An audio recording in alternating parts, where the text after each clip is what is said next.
Goodwill പാചകത്തിൻ്റെ പുതിയൊരു എപ്പിസോഡിലൂടെ ഇവർക്ക് സ്വാഗതം. നമ്മളിന്ന് തയ്യാറാക്കാൻ പോകുന്നു ചിക്കൻ പുട്ട് ബിരിയാണി. നിങ്ങളിപ്പോൾ ആലോചിക്കുന്നതാണ് ചിക്കൻ പുട്ട് ബിരിയാണി അതെന്താ സാധനമെന്ന്.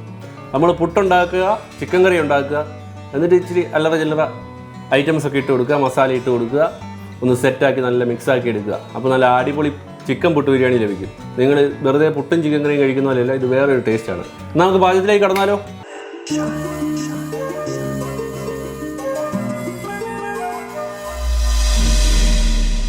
ചിക്കൻ പുട്ട് ബിരിയാണി ഉണ്ടാക്കാനായി നമ്മൾ 2 ചിരട്ടപ്പുട്ട് എടുത്തിട്ടുണ്ട്. ഇഞ്ചി വെളുത്തുള്ളി ഓരോ ടേബിൾ സ്പൂൺ വീതം ഇഞ്ചി വെളുത്തുള്ളി എടുത്തിട്ടുണ്ട്. കറിവേപ്പില, പച്ചമുളക് 2 ചോപ്പ് ചെയ്ത് വെച്ചിട്ടുണ്ട്. സവോള അതുപോലെ 1 ചോപ്പ് ചെയ്ത് വെച്ചിട്ടുണ്ട്. തക്കാളി ഒരു പകുതി തക്കാളി ചോപ്പ് ചെയ്ത് വെച്ചിട്ടുണ്ട്. പിന്നെ 3 മുട്ട എടുത്ത് വെച്ചിട്ടുണ്ട്. ഗ്രീൻ പീസ്, പച്ച ഗ്രീൻ പീസ് എടുത്ത് വെച്ചിട്ടുണ്ട്. അതുകൂടാതെ നമ്മൾ ചിക്കൻ കറി, ഒരു പോർഷൻ ചിക്കൻ കറി എടുത്ത് വെച്ചിട്ടുണ്ട്. നല്ല ഇറച്ചിയുള്ള ഒരു പോർഷൻ ചിക്കൻ കറി എടുത്ത് വെച്ചിട്ടുണ്ട്. എന്നാൽ നമുക്ക് പാചകത്തിലേക്ക് കടന്നാലോ? നമ്മളൊരു പാൻ എടുത്ത് അതിലേക്ക് വെളിച്ചെണ്ണ ഒഴിച്ചു കൊടുക്കുകയാണ്.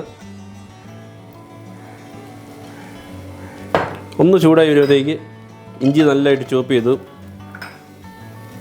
വെളുത്തുള്ളി ചോപ്പ് ചെയ്തു, അതുപോലെ സവോള, പച്ചമുളക് ഇട്ട് കൊടുക്കുക. ഇതിനൊരു ലേശം ഉപ്പ് നമ്മൾ ഇട്ട് കൊടുക്കുക. ഓവറായിട്ടുള്ളി വാട്ടേണ്ട ആവശ്യമില്ല. നമ്മൾ നല്ല നൈസ് പൊടിയായിട്ടാണ് അരിഞ്ഞു വെച്ചിരിക്കുന്നത്. ഇതിലേക്ക് തന്നെ പകുതി തക്കാളി ചോപ്പ് ചെയ്ത് വെച്ചിരിക്കുന്നത് ഇടുക. അതുപോലെ തന്നെ ഗ്രീൻ പീസ് ഇട്ട് കൊടുക്കുക. ഇളക്കി കൊടുക്കുക. ഒരു 2 മിനിറ്റ് ഒന്ന് സോട്ട് ചെയ്യും. ഉള്ളിയും തക്കാളിയും ഗ്രീൻ പീസൊക്കെ ഒന്ന് വാടി വരുമ്പോഴത്തേക്ക് ഒരു സ്വല്പം മഞ്ഞൾപ്പൊടിയും ഒരു 1/2 ടീസ്പൂൺ കുരുമുളക് പൊടിയും ഇട്ട് കൊടുക്കുക. ഇതിലേക്ക് തന്നെ നമ്മൾ ബീറ്റ് ചെയ്ത് വെച്ചിരിക്കുന്ന 3 മുട്ട ചേർത്ത് കൊടുക്കുക.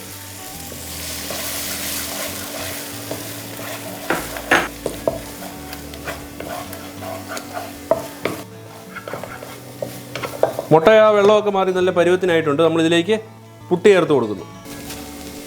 പുട്ട് നന്നായിട്ട് പൊടിച്ചു കൊടുക്കുക. നല്ല ക്യാരറ്റ് പുട്ടാണ് കേട്ടോ, സാധാ പുട്ടല്ലേ, ക്യാരറ്റ് പുട്ടാണ്. സാധാ പുട്ടും നമുക്ക് പുട്ട് ബിരിയാണിക്ക് വേണ്ടി ഉപയോഗിക്കാം. ഇന്ന് നമ്മൾ ക്യാരറ്റ് പുട്ടാണ് എടുത്തിരിക്കുന്നത്. നന്നായിട്ട് പുട്ട് നന്നായിട്ട് പൊടിക്കണം.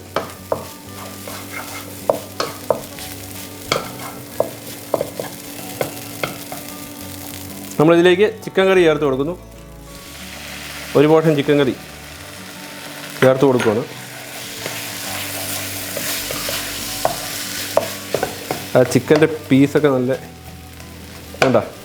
നല്ല പൊടിച്ചങ്ങ് കൊടുക്കണം.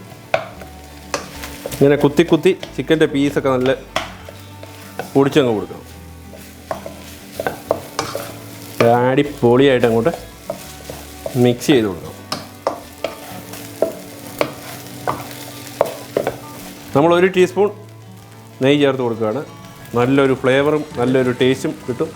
അതുപോലെ തന്നെ ഒരു സ്വല്പം കറിവേപ്പില ഇവിടെ ചേർത്ത് കൊടുക്കുന്നു. അപ്പോൾ നമ്മളെ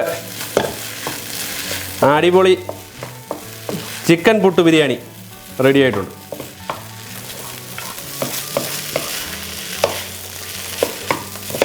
പുട്ട് ബിരിയാണി എങ്ങനെയുണ്ടെന്ന് ടേസ്റ്റ് ചെയ്ത് നോക്കാനായിട്ട് നമ്മുടെ ഒരു സുഹൃത്ത് വരും. സുഹൃത്തിനോട് ചോദിച്ച് നോക്കാം എങ്ങനെയുണ്ട് സാധനം എന്നുള്ളതായിരിക്കും.